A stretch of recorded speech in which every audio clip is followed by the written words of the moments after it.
När helige Paulus skrev till Timoteus i första brevet, kapitel 6, vers 10, sa han att kärleken till pengar är roten till allt som är ont. Det är mycket stark frestelse när det gäller pengar. För de som har pengar kan köpa vad de vill. Men enda sak som de inte kan köpa är livet.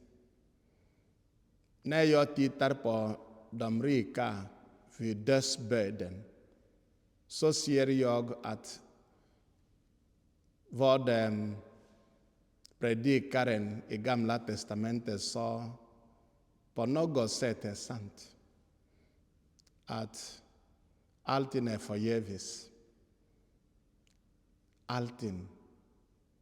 Det enda som är viktigt är att man ska tillhöra Herren.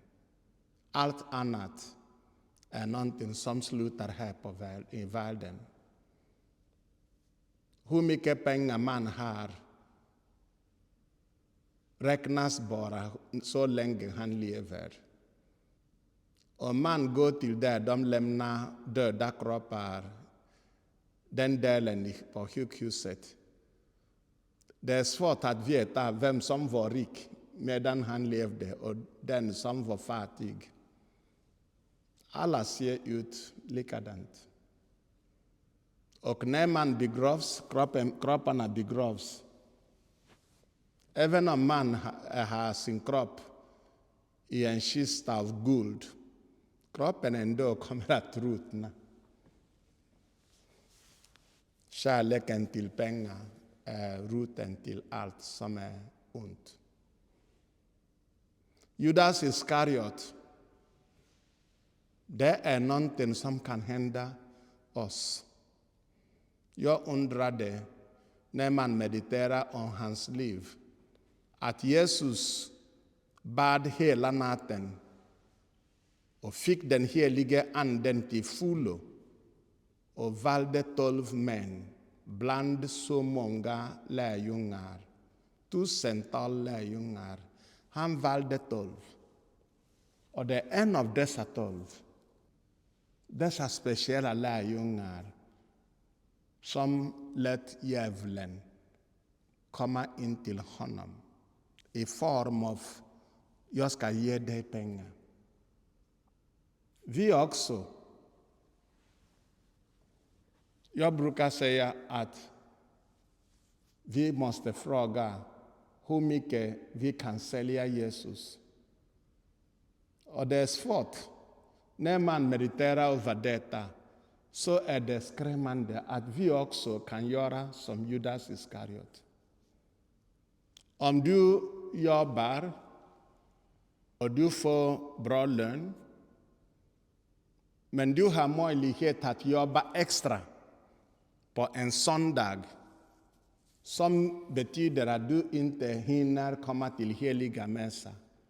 Du väljer pengarna över att komma till heliga mässan.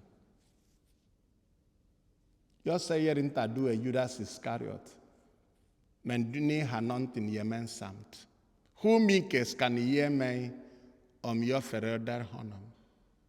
Om jag överlämnar honom till er, åt er?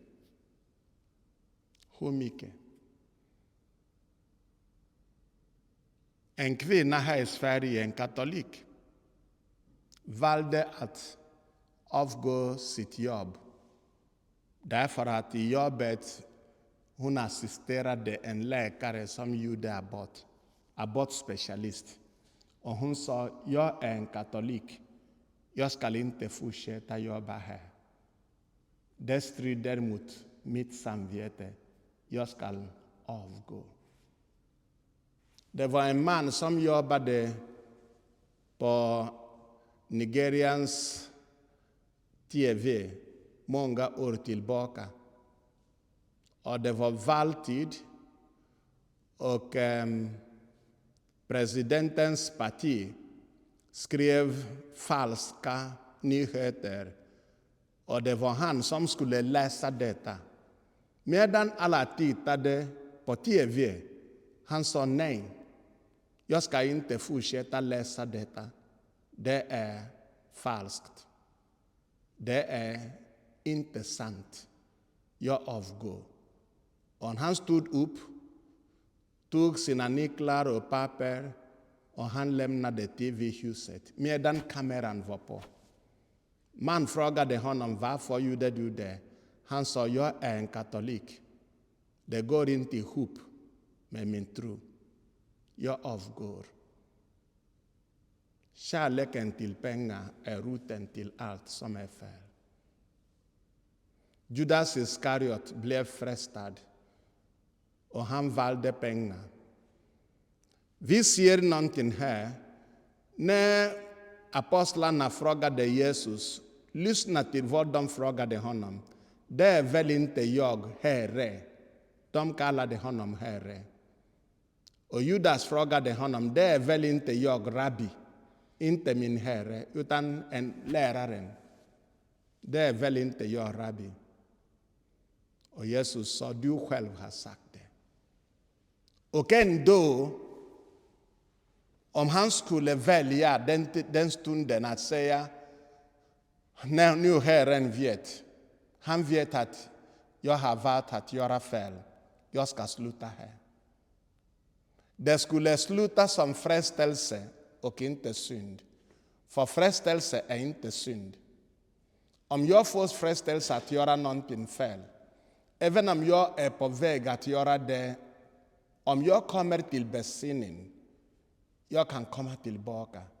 Då är det frestelse och inte synd. Det är väl inte jag, Rabbi? Du själv har sagt det.